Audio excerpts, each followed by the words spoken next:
கிறிஸ்தேசுவில் அன்பார்ந்த சகோதர சகோதரிகளே, 1914 ஆண்டு டிசம்பர் மாதம் தாமஸ் ஆல்வா எடிசனின் நியூ ஜெர்சி ஆய்வகம் ஒரு பெரிய தீ விபத்திலே சிக்கியது.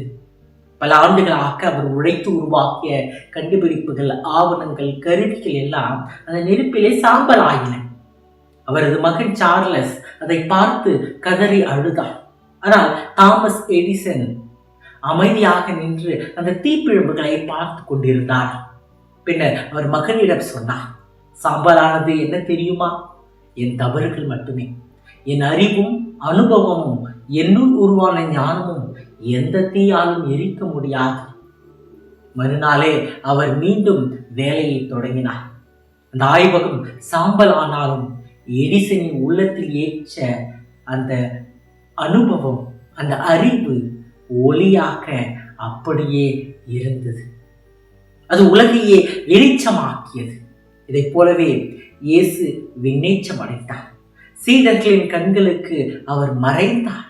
ஆனால் அவர் இவ்வுலகில் ஏற்றிய அன்பின் தீபம், விடுதலையின் வார்த்தை, உயிர்ப்பின் அமைதி, அன்பு மற்றும் மகிழ்ச்சி எந்த சக்தியாலும் அணைக்க முடியாதது.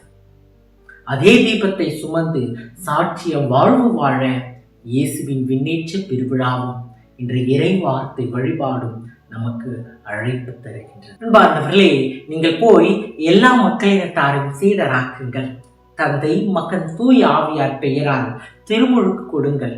நான் உங்களுக்கு கட்டளையிட்ட யாவையும் அவர்களுக்கு கடைபிடிக்கும்படி கற்பியுங்கள். இதோ உலகம் முடிவு வரை என்னாலும் நான் உங்களோடு இருக்கிறேன் என்ற விண்ணேற்றத்திற்கு முன் இயேசு கூறிய இந்த வார்த்தைகள் சாட்சிய வாழ்வு வாழ வேண்டும் என்பதை உறுதிப்படுத்துகின்றன. சாட்சிய வாழ்வு என்றால் என்ன? முதலாவதாக சாட்சிய வாழ்வு என்பது ஒரு சீடத்துவ வாழ்வு. சாட்சிய வாழ்வு வாழ நாம் சீடத்துவ வாழ்வு வாழ வேண்டும்.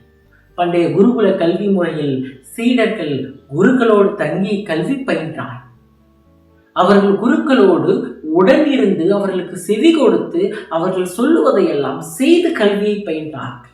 இதில் இன்று 3 பண்புகளை நாம் உணரலாம். 1 உடனிருத்தல், 2 செவி கொடுத்தல், 3 நிறைவேற்றுதல். இதைத்தான் இயேசுவின் சீடர்கள் அவரோடு உடனிருந்து அவருக்கு செவி கொடுத்து அவர் சொல்வதை நிறைவேற்றி வாழ்ந்து வந்தார்கள். இது வெறும் அவருடைய இறப்புக்கு முன்பு மட்டுமல்ல, மாறாக அவருடைய உயிர்ப்பு விண்ணேற்றத்திற்கு பிறகும் உண்மை செய்தார்களாக அவருக்கு சாட்சிய வாழ்வு வாழ்ந்தார்கள். அவர்கள் இயேசுவினுடைய இறை பிரசனத்திலே உடனிருந்ததையும் அவருடைய வார்த்தைகளுக்கு செவி கொடுத்ததையும் உலகெங்கும் சென்று நற்செய்தியை அறிவிக்க வைத்தது. கிறிஸ்தவர்கள் ஆகிய நாமும் இந்த இயேசு விட்டு சென்ற அவருடைய இறை பிரசன்னத்திலே உடனிருந்து அவருடைய இறை வார்த்தைக்கு செவி கொடுத்து அதன்படி வாழுகின்ற ஒரு வாழ்வை வாழ இன்றைய நாளிலே அழைப்பு பெறுகின்றோம். இதுதான் நம்மை சீடத்துவ வாழ்வுக்கு அழைத்து செல்லும். நம்முடைய வாழ்வு சீடத்துவ வாழ்வாக மாறும் பொழுது அது சாட்சிய வாழ்வாக மாறுகின்றது. இதுதான் இயேசுவின் விண்ணேற்றம் நமக்கு கொடுக்கின்ற முதல் அழைப்பு. இரண்டாவதாக சாட்சிய வாழ்வு என்பது ஒரு அர்ப்பண வாழ்வு. சாட்சிய வாழ்வு வாழ நாம் அர்ப்பண வாழ்வை வாழ வேண்டும். பொதுவாக அர்ப்பண வாழ்வு என்பது 3 பணிகளை உள்ளடக்கி இருக்கின்றது, அல்லது 3 பண்புகள் என்று சொல்லலாம். 1 தியாகம், 2 அன்பு, 3 சேவை. இந்த தியாகம், அன்பு, சேவையின்றி நம்ம அர்ப்பண வாழ்வை வாழ இயலாது. இதைத்தான் இறைமகன் இயேசு கிறிஸ்து நிறைவுள்ளவராக வாழ விரும்பினால் நீர் போய் உம்முடைய உடைமைகளை விற்று ஏழைகளுக்கு கொடும், அப்பொழுது விண்ணகத்தில் நீர் செல்வராய் இருப்பீர், பின்பு வந்து என்னை பின்பற்றும் என்று குறிப்பிடுகின்றார். மத்தேயு 19:21 என இங்கு தியாக வாழ்வு வாழவும், உன் மீது நீ அன்பு கூறுவது போல உனக்கு அடுத்திருப்பவர் மீதும் அன்பு கூறுவாயாக என்பது இதற்கு இணையான 2வது கட்டளை. அவர் உன் முழு இதயத்தோடும், முழு உள்ளத்தோடும், முழு மனதோடும் உன் கடவுளாகிய ஆண்டவரை அன்பு செலுத்து. மத்தேயு 22:39 இறைவசனம். என இங்கு அன்பு வாழ்வு வாழவும் மிகச்சிறியோர் ஆக்கிய என் சகோதர சகோதரிகளில் ஒருவருக்கு நீங்கள் செய்வதையெல்லாம் எனக்கே செய்தீர்களே என உறுதியாக உங்களுக்கு சொல்கிறேன். மத்தேயு 25:40 என பிறருக்கு சேவை செய்கின்ற ஒரு வாழ்வை வாழவும் நாம் அழைப்பு பெறுகின்றோம். பார்ந்தவர்களே, இதுவே அன்னை மரியாவினுடைய அனுபவமாகவும் இருக்கின்றது. இதோ ஆண்டவருடைய அடிமை ஒரு வார்த்தையின்படி எனக்கு ஆக்கட்டும். லூக்கா 1:38 என அன்னை மரியா தன்னை முழுவதுமாக கடவுளுக்கு அர்ப்பணித்ததை நாம் பார்க்கின்றோம். இந்த அர்ப்பணிப்பில் அன்னையினுடைய தியாகமும் அன்பும் சேவை மனப்பான்மையும் இருப்பதை நம்மால் பார்க்க முடிகிறது.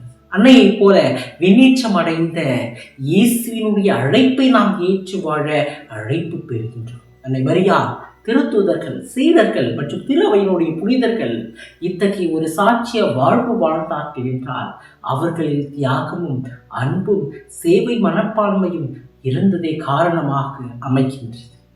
நாம் ஒவ்வொருவரும் சாட்சிய வாழ்வு வாழ நமக்கு இத்தகைய பண்புகள் தேவைப்படுகின்றது.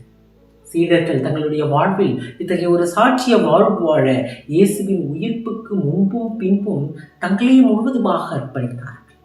அதனால்தான் இன்று திராவை மிகப்பெரிய ஆலமரமாக வளர்ந்திருக்கிறது. கிறிஸ்தவர்களாகிய நாம் நம்முடைய வாழ்க்கையிலே இத்தகைய சாட்சிய வாழ்வு வாழ இந்த தியாகம், அன்பு, சேவை என்னும் பண்புகளோடு வாழ வளர நம்மை முழுவதுமாக இறைவனில் அர்ப்பணிக்க வேண்டும். இதுதான் இயேசுவின் விண்ணேற்றம் நமக்கு தருகின்ற இரண்டாவது அழைப்பு. மூன்றாவதாக, சாட்சிய வாழ்வு என்பது கிறிஸ்துவில் வாழ்வு. நமது வாழ்க்கையின் மையமாகவும் அடித்தளமாகவும் கிறிஸ்து இருக்க வேண்டும். அப்பொழுது இந்த வாழ்வு கிறிஸ்துவில் உண்டான வாழ்வாக இருக்கும். கிறிஸ்துவில், கிறிஸ்துவோடு, கிறிஸ்துவுடன் நம்முடைய வாழ்வு அமைகின்ற பொழுது நாம் வாழுகின்ற வாழ்வு சாட்சிய வாழ்வாக மாறும். உண்மையில் என்னை பொறுத்தமட்டில் என் ஆண்டவராகிய கிறிஸ்து இயேசுவை பற்றிய அறிவே நான் பெரும் ஒப்பற்ற செல்வம். இதன் பொருட்டு மற்ற எல்லாவற்றையும் இழப்பாக கருதுகிறேன். அவர் பொருட்டு நான் அனைத்தையும் இழந்து விட்டேன். கிறிஸ்துவை ஆதாயமாக்கிக் கொள்ள அனைத்தையும் குப்பை என கருதுகின்றேன். பிலிப்பியர் எழுதிய திருமுகம் 3:8 என்று கிறிஸ்துவில் என்னுடைய வாழ்வு இருக்கின்றது என்பதை திருத்தூதர் பவுல் காட்டியதைப் போல நாமும் கிறிஸ்துவில் நம் வாழ்வு இருக்கின்றது என்பதை உணர்கின்ற பொழுது நம்முடைய வாழ்வு சாட்சிய வாழ்வாக இருக்கும். அதுதான் இயேசுவின் விண்ணேற்றம் நமக்கு கொடுக்கின்ற மூன்றாவது அழைப்பு. ஆனால் நீங்கள் கிறிஸ்துவுக்குரியவர்கள், கிறிஸ்து கடவுளுக்குரியவர். 1 கொரிந்தியர் 3:23 என் இறை வார்த்தைக்கேற்ப கிறிஸ்துவுக்கு உரியவர்களாக வாழ்ந்து கொண்டிருக்கின்ற நாம் கிறிஸ்துவ வாழ்வை கிறிஸ்துவோடு இணைக்க வேண்டும் என்றால் அது சாட்சிய வாழ்வாக மாறவே.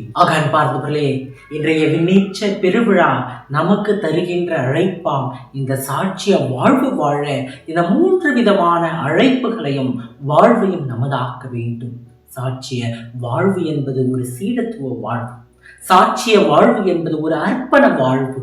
சாட்சிய வாழ்வு என்பது இறைவன் நமக்கு தருகின்ற மேலான இந்த கிறிஸ்தவ வாழ்வு. நம்முடைய வாழ்வானது பாவ நிலையிலிருந்து, துன்பத்திலிருந்து, இந்த மண்ணுலகில் இருந்து மேலோங்கி இயேசுவின் விண்ணேற்றத்தை போல விண்ணகம் செல்ல வேண்டும்.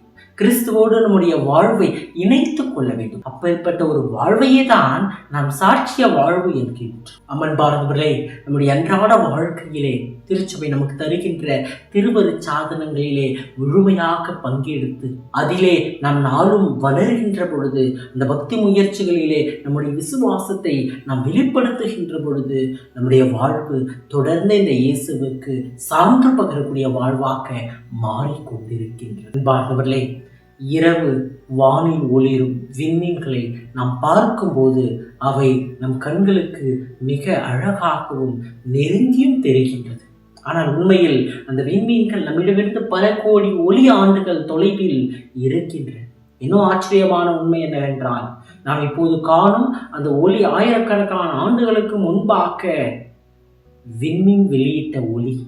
சில விண்மீன்கள் இன்று இல்லாமலே கூட போயிருக்கலாம், ஆனால் அவற்றின் ஒளி இன்றும் இவ்வுலகை வழிநடத்தி கொண்டிருக்கிறது. இதை போலவே இறைமகன் இயேசு கிறிஸ்து உயர்த்த 40ஆம் நாளில் விண்ணேற்றம் அடைந்தாலும் அவர் உலகில் வெளிப்படுத்திய இந்த அன்பின் ஒளி இன்றும் அணையாமல் ஒளிர்ந்து கொண்டிருக்கின்றது. அந்த ஒளியை நம்முடைய கிறிஸ்தவ வாழ்க்கையில் ஏற்று சாட்சிய வாழ்வாக அனுதினமும் வாழ நாம் ஒவ்வொருவருமே அழைக்கப்படுகின்றோம். அதை நமது ஆக்குவோம்.